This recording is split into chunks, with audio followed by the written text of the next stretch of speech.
जय माता दी। आप और आपके परिवारजनों पर माँ दुर्गा की कृपा सदा बनी रहे। प्रिय श्रोताओं, आज से शारदीय नवरात्रि प्रारंभ हो रही है और आप सभी को नवरात्रि की ढेर सारी शुभकामनाएं। आप तिथि लोक कथा चैनल पर लगातार 9 दिनों तक शारदीय नवरात्रि की हर दिन की कथाओं के साथ साथ श्री दुर्गा सप्तशती के सारे पाठ भी सुन सकेंगे, जिसके लिए आप हमारे चैनल को सब्सक्राइब करके बेल आइकन जरूर दबा दीजिएगा, ताकि हर दिन अपलोड होने वाली यह वीडियो आपको सही समय पर मिल सके। तो प्रिय श्रोताओं, आज पहले दिन श्री दुर्गा सप्तशती के पहले अध्याय के साथ ही श्री दुर्गा कवच और शाप उद्धार मंत्र का पाठ किया जाता है। तो आप सबसे पहले सुनिए शाप उद्धार मंत्र, फिर श्री दुर्गा कवच और उसके बाद पहले दिन का पहला अध्याय।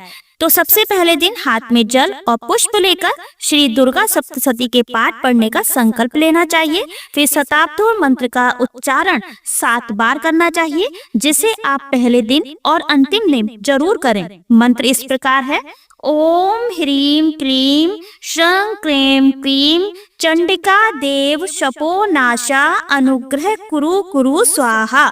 मैं एक और बार बोल देती हूँ।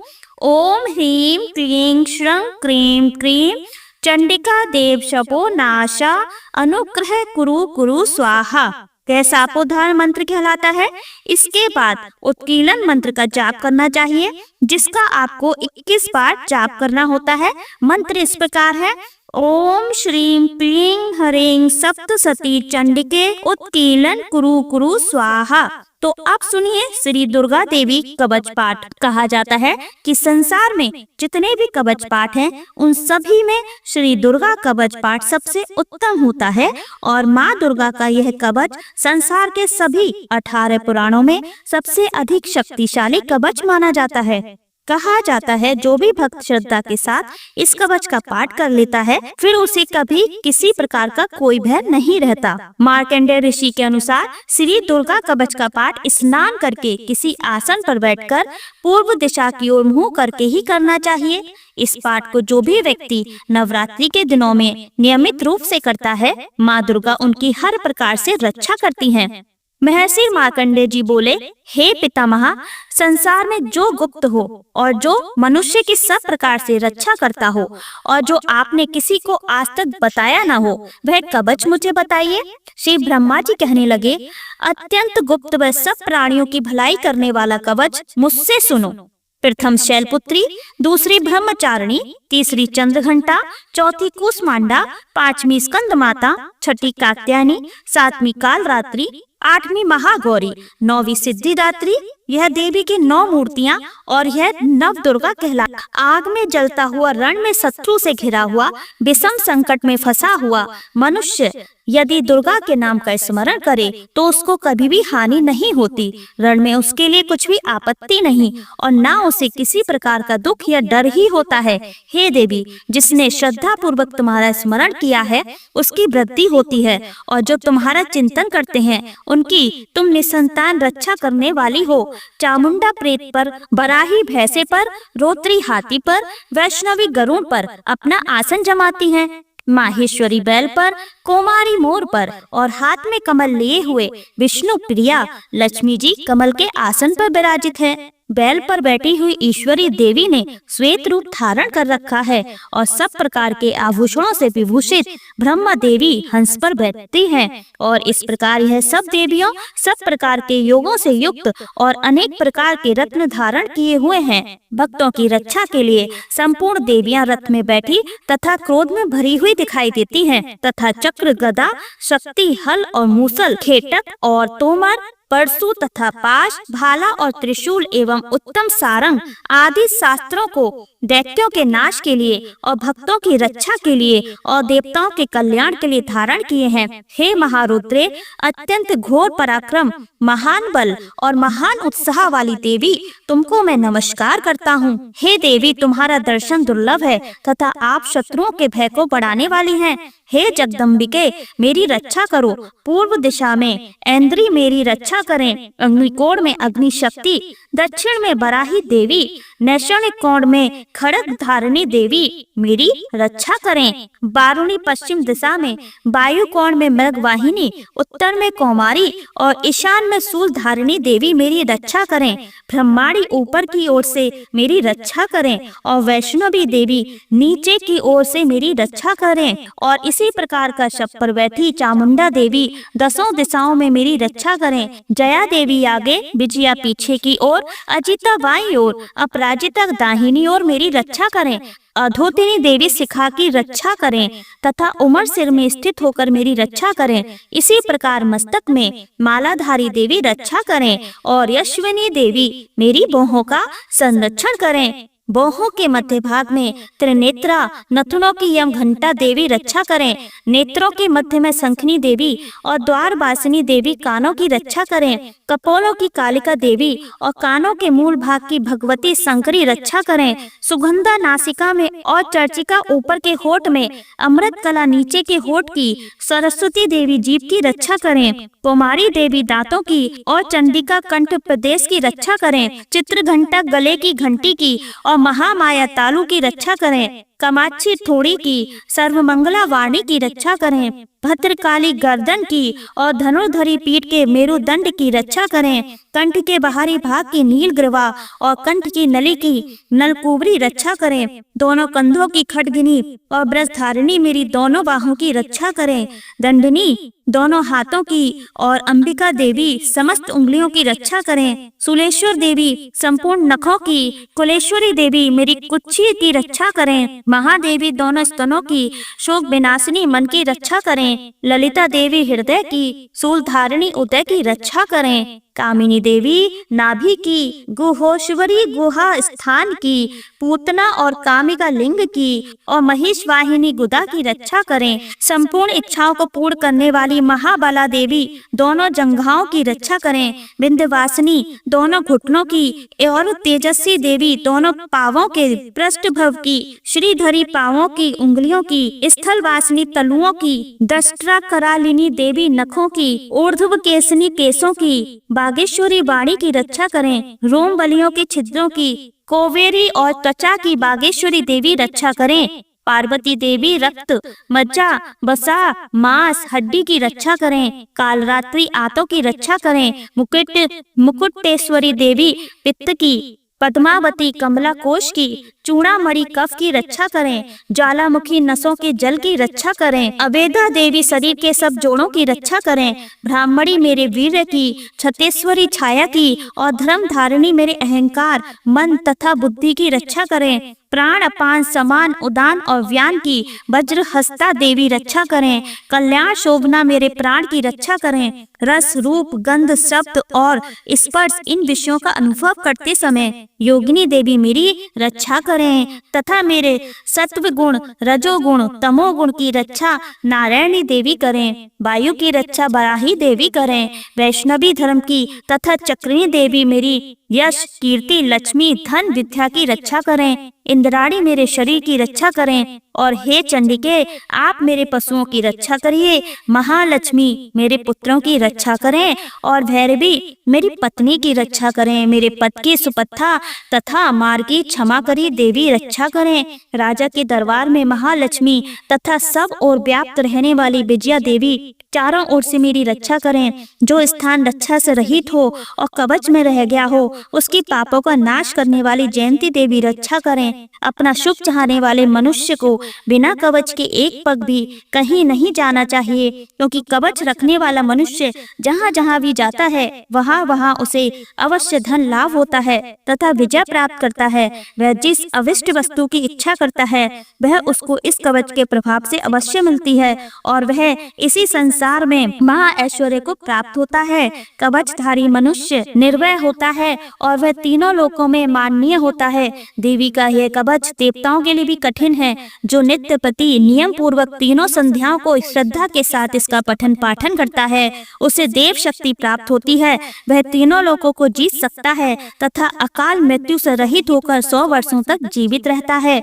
उसकी लूता, चर्म रोग, विस्फोटक आदि समस्त व्याधियां समूल नष्ट हो जाती हैं। हैं और स्थावर, जंगम तथा कृत्रिम विष दूर होकर उनका कोई असर नहीं होता है तथा समस्त अभिचारक प्रयोग और इस तरह के जितने यंत्र, मंत्र, तंत्र इत्यादि होते हैं इस कवच के हृदय में धारण कर लेने पर नष्ट हो जाते हैं। इसके अतिरिक्त पृथ्वी पर विचरण करने वाले भूचर, नवचर, जलचर प्राणी उपदेश मात्र से सिद्ध होने वाले निम्न कोटि के देवता, जन्म के साथ प्रकट होने वाले देवता, कुल देवता, कंठमाला आदि, डाकनी, साकनी, अंतरिक्ष में विचरण करने वाली अत्यंत बलवती भयानक डाकनिया, ग्रह, भूत, यक्ष, गंधर्व, राक्षस, ब्रह्मा राक्षस, वैताल, कुष्मांड और भैरव आदि अनिष्टकारक देवता भी उस मनुष्य को जिसने कि अपने हृदय में एक कवच धारण किया हुआ है देखते ही भाग जाते हैं। इस कवच के धारण करने से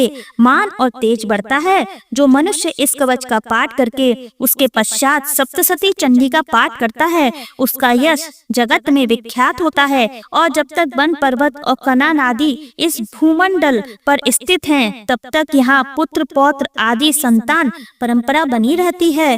फिर देहांत होने पर ऐसा मनुष्य परम पद को प्राप्त होता है जो देवताओं के लिए भी कठिन है और अंत में सुंदर रूप को धारण करके भगवान शंकर के साथ आनंद करता हुआ परम मोक्ष को प्राप्त होता है। प्रिय श्रोताओं, अब सुनिए श्री दुर्गा सप्तशती पाठ का पहला अध्याय जिसमें मेधा ऋषि का राजा सूरत और समाधि को देवी की महिमा बताने का वर्णन किया गया है। महर्षि मार्कंडेय जी बोले, सूर्य के पुत्र सावर्ण की उत्पत्ति की कथा विस्तार पूर्वक कहता हूँ, सुनो। सावर्णी महामाया की कृपा से जिस प्रकार मनवंतर के स्वामी हुए उसका हाल भी सुनो। पहले स्वारोचिस नामक मनवंतर में चैत्र वंश सूरत नाम के एक राजा थे। सारी पृथ्वी पर उनका राज्य था। वह प्रजा को अपने पुत्र के समान मानते थे। तो भीकोल विध्वंसी राजा उनके शत्रु बन गए। दुष्टों को दंड देने वाले राजा सूरत की उनके साथ लड़ाई हुई। कोला विध्वंसियों के संख्या में कम होने पर भी राजा सूरत युद्ध में उनसे हार गए। तब वह अपने नगर में आ गए। केवल अपने देश का राज्य ही उनके पास रह गया और वह उसी देश के राजा होकर राज्य करने लगे। किंतु उनके शत्रुओं ने उन पर वहां भी आक्रमण कर दिया। राजा को बलहीन देखकर उसके दुष्ट मंत्रियों ने राजा की सेना और खजाना अपने अधिकार में कर लिया। राजा सूरत अपने राज्याधिकार को हार कर शिकार खेलने के बहाने घोड़े पर सवार होकर वहां से एक भयंकर वन की ओर चले गए। उस वन में उन्होंने महर्षि मेधा का आश्रम देखा। वहां महर्षि अपने शिष्यों तथा मनुष्य से सुशोभित बैठे हुए थे और वहां कितने ही हिंसक जीव परम शांति भाव से रहते थे। राजा सूरत ने महर्षि मेधा को प्रणाम किया और महर्षि ने भी उनका उचित सत्कार किया। राजा सूरत महर्षि के आश्रम में कुछ समय तक ठहरे। अपने नगर की ममता के आकर्षण से राजा अपने मन में सोचने लगे, पूर्व काल में पूर्वजों ने जिस नगर का पालन किया था वह आज मेरे हाथ से निकल गया। मेरे दुष्ट एवं दुरात्मा मंत्री मेरे नगर की अब धर्म से रक्षा कर रहे होंगे या नहीं। मेरा प्रधान हाथी जो कि सदा मत की वर्षा करने वाला और सूरवीर था, मेरे बैरियों के वश में होकर न जाने क्या दुख भोग रहा होगा।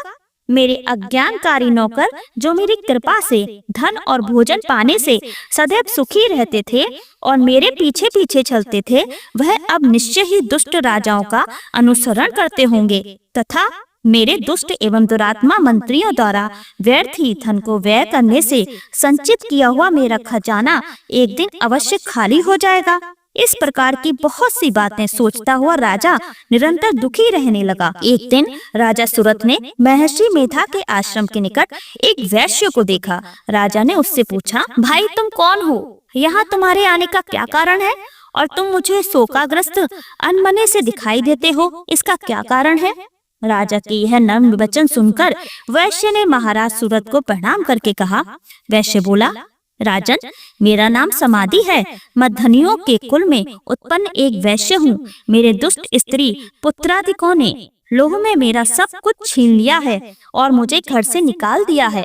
मैं इस तरह से दुखी होकर इस वन में चला आया हूँ और यहाँ रहता हुआ मैं इस बात को भी नहीं जानता कि आप घर में इस समय सब कुशल है या नहीं। यहाँ मैं अपने परिवार का आचरण संबंधी कोई समाचार भी नहीं पा सकता कि वह घर में इस समय कुशल पूर्वक है या नहीं। मैं अपने पुत्रों के संबंध में यह भी नहीं जानता कि वह सदाचारी हैं या दुराचार में फंसे हुए हैं। राजा बोले, जिस धन के लोभी स्त्री पुत्रों ने तुम्हें घर से निकाल दिया है, फिर भी तुम्हारा चित्त उनसे क्यों प्रेम करता है? वैश्य ने कहा, मेरे विषय में आपका ऐसा कहना ठीक है, किंतु मेरा मन इतना कठोर नहीं है। यद्यपि उन्होंने धन के लोभ में पड़कर पितृ स्नेह को त्याग कर मुझे घर से निकाल दिया है, तो भी मेरे मन में उनके लिए कठोरता नहीं आती। हे महामते, मेरा मन फिर भी उनमें क्यों फंस रहा है, इस बात को जानता हुआ भी मैं नहीं जान रहा। मेरा चित्त उनके लिए दुखी है, मैं उनके लिए लंबी लंबी सांसें ले रहा हूँ। उन लोगों में प्रेम नाम को नहीं है, फिर भी ऐसे स्नेहियों के लिए मेरा हृदय कठोर नहीं होता। महर्षि मार्कंडेय जी ने कहा, हे बहन, इसके पश्चात महाराज सूरत और वह वैश्य दोनों महर्षि मेधा के समीप गए और उनके साथ यथा योग्य न्याय संभाषा करके दोनों ने वार्ता आरंभ की। राजा बोले, हे भगवान, मैं आपसे एक बात पूछना चाहता हूँ, सो आप कृपया करके मुझे बताइए। मेरा मन मेरे अधीन नहीं है, इससे मैं बहुत दुखी हूँ। राज्य धनादिक की चिंता अभी तक मुझे बनी हुई है और मेरी यह ममता अज्ञानों की तरह बढ़ती जा रही है। और यह समाधि नामक वैश्य भी अपने घर से अपमानित होकर आया है। इसके स्वजनों ने भी इसे त्याग दिया है। स्वजनों से त्यागा हुआ भी यह उनसे हार्दिक प्रेम रखता है। इस तरह हम दोनों ही दुखी हैं।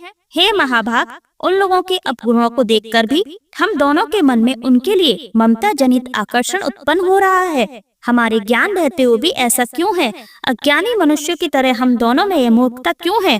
महर्षि मेधा ने कहा, विषम मार्ग का ज्ञान सब जंतुओं को है। सबों के लिए विषय पृथक पृथक होते हैं, किंतु प्राणी दिन में नहीं देखते और कुछ रात को, परंतु कोई जीव ऐसे हैं जो दिन रात दोनों में देख सकते हैं। यह सत्य है कि मनुष्य में ज्ञान प्रधान है, किंतु केवल मनुष्य ही ज्ञानी नहीं होता। पशु पक्षी आदि भी ज्ञान रखते हैं। जैसे ये पशु पक्षी ज्ञानी है, वैसे ही मनुष्य का ज्ञान है। और जो ज्ञान मनुष्य में है, वैसे ही पशु पक्षियों की ओर देखो कि अपने भूख से पीड़ित बच्चों की चोंच में कितने प्रेम से अन्न के दाने डालते हैं। हे राजन, ऐसा ही प्रेम मनुष्य में अपनी संतान के प्रति पाया जाता है। लोभ के कारण अपने उपकार का बदला पाने के लिए मनुष्य पुत्रों की इच्छा करते हैं और इस प्रकार मोह के गड़े में गिरा करते हैं। भगवान श्री हरि की जो माया है, उसी से यह संसार मोहित हो रहा है। इसमें कोई आश्चर्य की बात नहीं, क्योंकि वह भगवान विष्णु की योग निद्रा है। यह माता ही तो है जिसके कारण संसार मोह में जकड़ा हुआ है।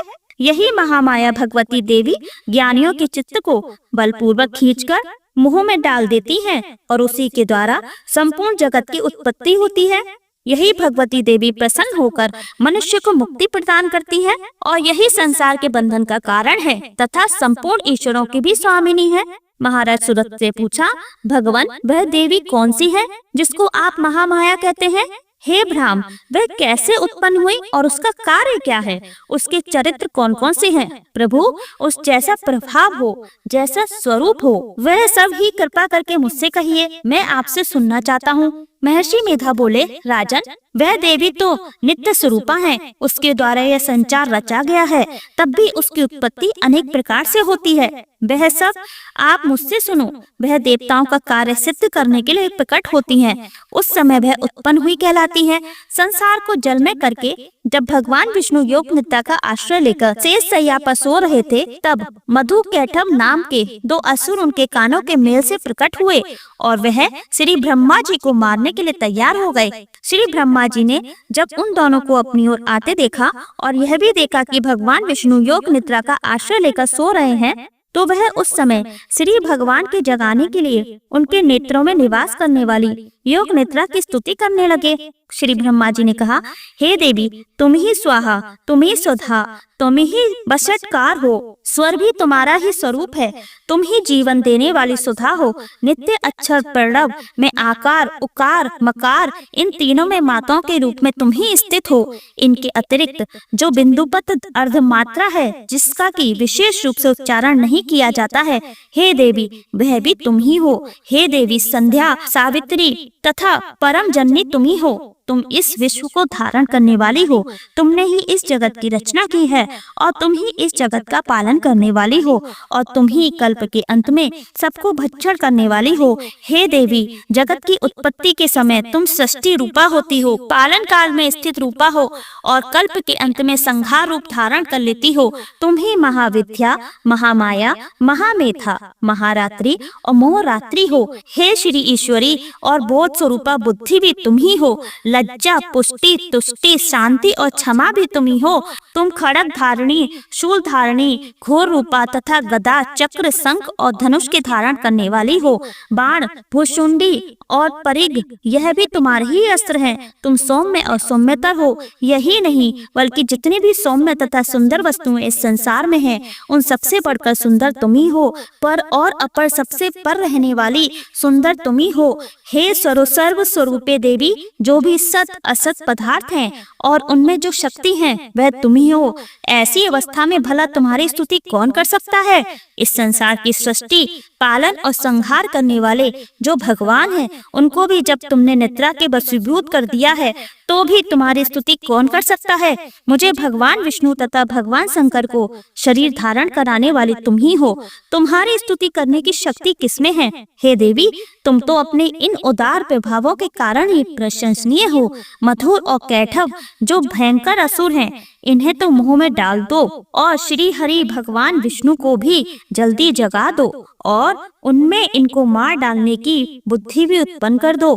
महर्षि मेधा बोले, हे राजन, जब श्री ब्रह्मा जी ने देवी से इस प्रकार स्तुति करके भगवान को जगाने तथा मधु और कैटभ को मारने के लिए कहा, तो वह भगवान श्री विष्णु के नेत्र, मुख, नासिका, बाहु, हृदय और वक्षस्थल से निकलकर श्री ब्रह्मा जी के सामने खड़ी हो गईं। उनका ऐसा करना था कि भगवान श्री हरि तुरंत जाग उठे और दोनों असुरों को देखा, जो कि अत्यंत बलवान तथा पराक्रमी थे और मारे क्रोध के जिनके नेत्र लाल हो रहे थे और जो ब्रह्मा जी का वध करने के लिए तैयार थे।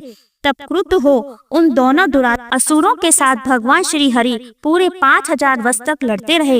एक तो वह अत्यंत बलवान तथा पराक्रमी थे, दूसरे महामाया ने भी उन्हें मुंह में डाल रखा था। अतः वह श्री भगवान से कहने लगे, हम दोनों तुम्हारी वीरता से अत्यंत प्रसन्न हैं, तुम हमसे कोई वर मांगो। भगवान ने कहा, यदि तुम मुझ पर प्रसन्न हो तो अब तुम मेरे दोनों हाथों से मर जाओ, बस इतना सा ही वर मैं तुमसे मांगता हूँ। यहाँ दूसरे वर से क्या प्रयोजन है। महर्षि मेधा बोले, इस तरह से जब वह धोखे में आ गए और अपने चारों ओर जल ही जल देखा, तो भगवान श्री हरि से कहने लगे, जहाँ पर जल ना हो, सूखी जमीन हो, उसी जगह हमारा वध कीजिए। महर्षि मेधा कहते हैं, तथास्तु। वह तथा अस्तु कहकर भगवान श्री हरि ने उन दोनों को अपनी जांघ पर लिटाकर उन दोनों के सिर काट डाले। इस तरह से ये देवी श्री ब्रह्मा जी की स्तुति करने पर प्रकट हुई थी। अब तुमसे उनके प्रभाव का वर्णन करता हूँ, सो सुनो। जय माता दी। तो आज के अध्याय में बस इतना ही। मेधा ऋषि ने इसके बाद जो भी कुछ बताया उसका वर्णन आप सभी अगले अध्याय में जरूर सुनिएगा। वीडियो पसंद आए तो लाइक करना बिल्कुल भी ना भूलिएगा और चैनल को सब्सक्राइब करके बेल आइकन का बटन अवश्य ही दबा दीजिएगा। मिलते हैं अपने अगले अध्याय के साथ, तब तक के लिए नमस्कार। जय माता दी।